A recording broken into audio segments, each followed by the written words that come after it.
Documentales, porque me da muchísimo gusto contar con su presencia esta mañana, al maestro Óscar Montes de Oca Rosales. Él es subprocurador de procesos de la Procuraduría General de Justicia. Bienvenido. ¿Qué tal? ¿Cómo estamos? Buenas tardes. Contentos de tenerlo por acá. A ustedes, al contrario, es un honor para mí. ¿Desde cuándo existe esta ley de extinción de dominio? Fue expedida en el año 2008 y ahorita llevamos aproximadamente 336 casos en los que se ha promovido la acción de extinción de dominio. ¿Para qué sirve la extinción de dominio? Bueno, es la pérdida de los derechos de propiedad respecto a un bien que se relaciona con un delito. En sí eso viene siendo la extinción de dominio, es decir, cuando tú tienes un bien, cualquiera que sea mueble o inmueble, pero se encuentra relacionado con la comisión de algún delito, en ese caso la autoridad puede ejercer esta acción de extinción de dominio para que pierdas tus derechos sobre ese bien inmueble sin derecho a una compensación o contraprestación.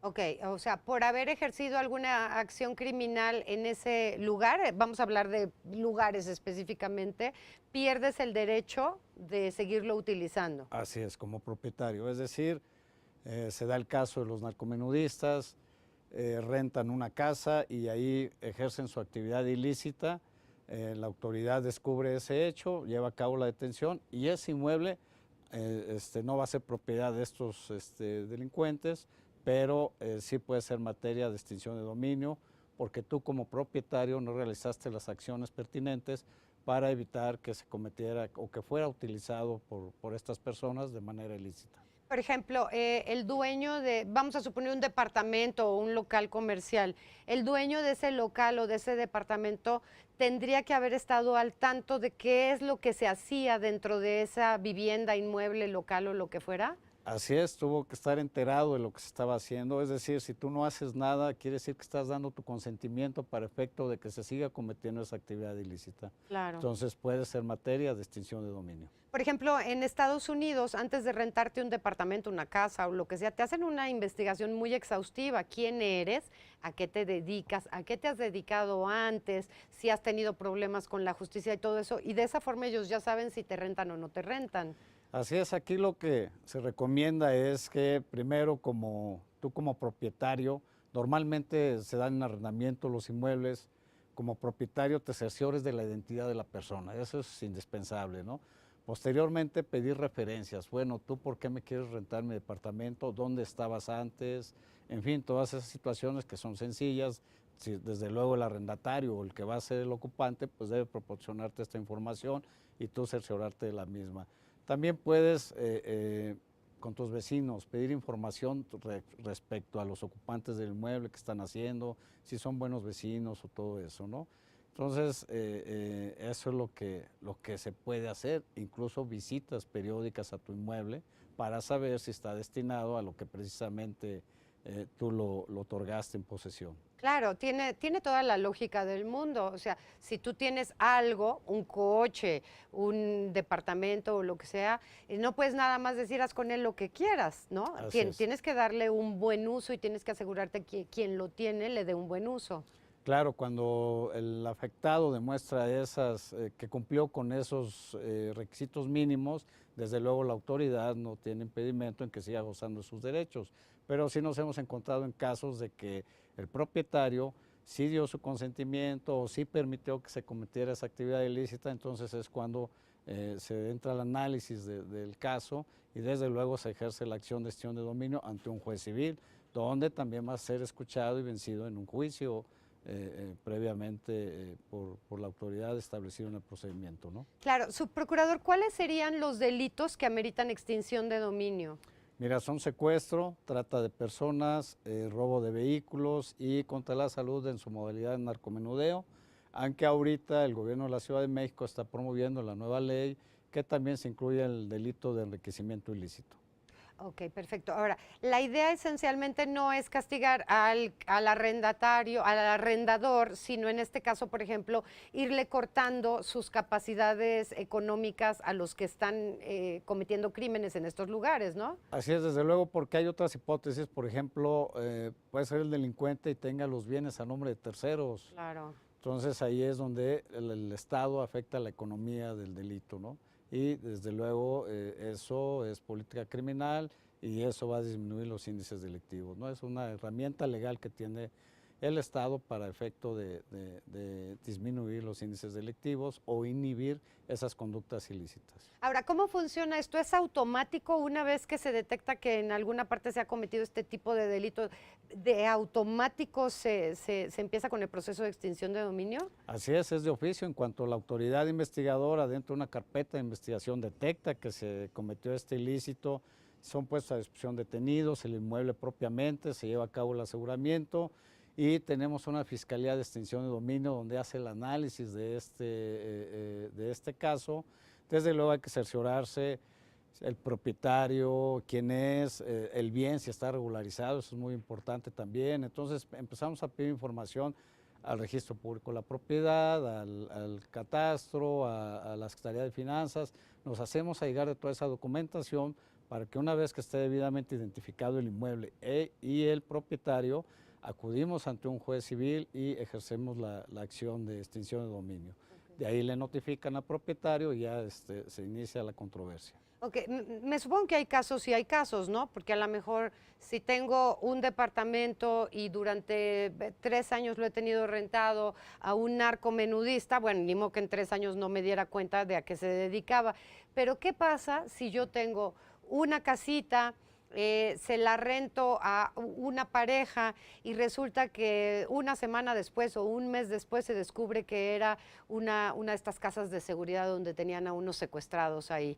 Y yo digo, no, pero yo no sabía, yo se los acabo de rentar. ¿Ahí qué pasa, por ejemplo? Así es, bueno, pues ya se hace la valoración de la propia Fiscalía inicialmente, qué tanta participación o qué tanta tolerancia tuvo el dueño respecto a esa actividad ilícita, y una vez que se determina ya se decide si se va a la extinción de dominio o no.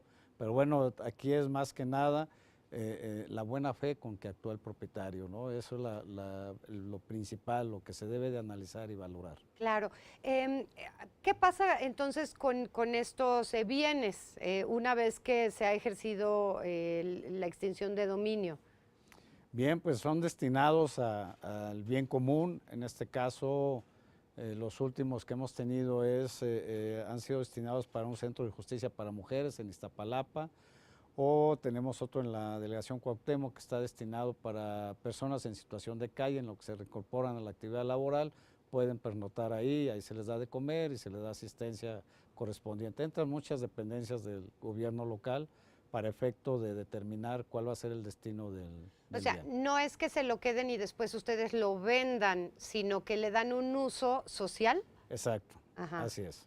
Ok, ¿y qué pasa, por ejemplo, si no sé, un edificio con 10 departamentos, pero en el departamento 3 se llevaba a cabo un ilícito? ¿Cómo hacen la extensión de dominio sobre un solo departamento? Únicamente cuando son edificios están sujetos al régimen de propiedad en condominio y desde luego se va a asegurar o se dirá la extensión de dominio respecto a esa parte, ese indiviso que será el que nos llevaremos a extinción de dominio, no sobre todo, no es procedente, Ajá. sino únicamente esa parte. Por ejemplo, ¿qué uso le darían a un solo departamento? Sería la valoración, ¿no?, de ver cuál sería el destino que más le conviene a la Ciudad de México en materia social, saber qué podría operar ahí, ¿no? Correcto. A la fecha, digamos, del 2008 para acá, son ya 10 años. ¿Qué tantas propiedades han incautado? ¿Sería la palabra correcta? No, de extinción de dominio, Ok. extinguidos dominios. Ok, sería. entonces, ¿cuántas propiedades o qué tanto se ha podido separar del mal uso mediante la figura de la extinción de Tenemos dominio? 93 inmuebles ahorita, entre bienes inmuebles, ya ganados por la Procuraduría. Tenemos otros casos que no hemos tenido éxito, desde luego, y otros están en proceso.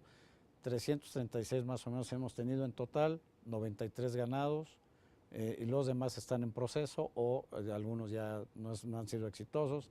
Es decir, el propietario ha logrado acreditar que no podía conocer, enterarse de esa ilicitud del que estaba haciendo su bien inmueble, ¿no? Ok, estos son procesos, digamos, litigio, ¿es un litigio largo? Hay algunos que se han alargado porque nos encontramos con temas de sucesiones, no están bien definidas y lo que sí la ley es muy clara, debemos notificar al propietario, ¿no? Pero a veces no está identificado por tema de sucesiones o a lo mejor el predio no está bien identificado, tiene mal el número, la numeración, en fin, todo eso. Tenemos ya juicios que llevan 4 o 5 años aproximadamente. Ok, pues creo que de entrada lo que es una muy buena noticia, saber que en un lugar donde se ha estado llevando a cabo un ilícito, ya no vaya a ser más un espacio para cometer lo mismo, ¿no? Que creo que es la parte que a ustedes más les importaba, ¿no? O sea, quitarles estas propiedades a los criminales a final de cuentas, ¿no? Exacto, ese es el propósito, esa es la naturaleza de la extinción de dominio. Fue fabuloso. Ahora, aquí lo importante es que sepamos y que entendamos que de verdad están ahí las autoridades para darnos el servicio y el auxilio en cuanto lo necesitemos y que para eso está la denuncia también. Así es, sí, es indispensable que lo hagan del conocimiento de la autoridad.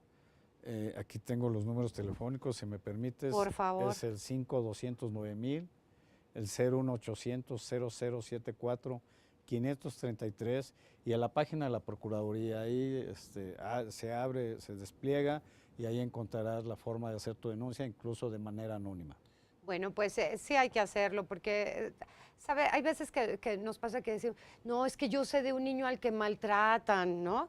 Oye, ¿por qué no has dicho nada? Denúncialo. No, es que me da miedo que se me vengan encima los vecinos. Pues denúncialo anónimamente. Claro, sí, se aceptan este tipo de denuncias. Desde luego se investigan, se corrobora la existencia de los datos y ya la policía de investigación va reuniendo la evidencia para presentarla al Ministerio Público y desde luego ya ejercerse las acciones penales correspondientes. Su procurador, muchas gracias por venir este día con nosotros. Es el maestro Óscar Montes de Oca Rosales, él es subprocurador de procesos de la Procuraduría General de Justicia. Muchas gracias. Estamos a la orden. Continuamos con más.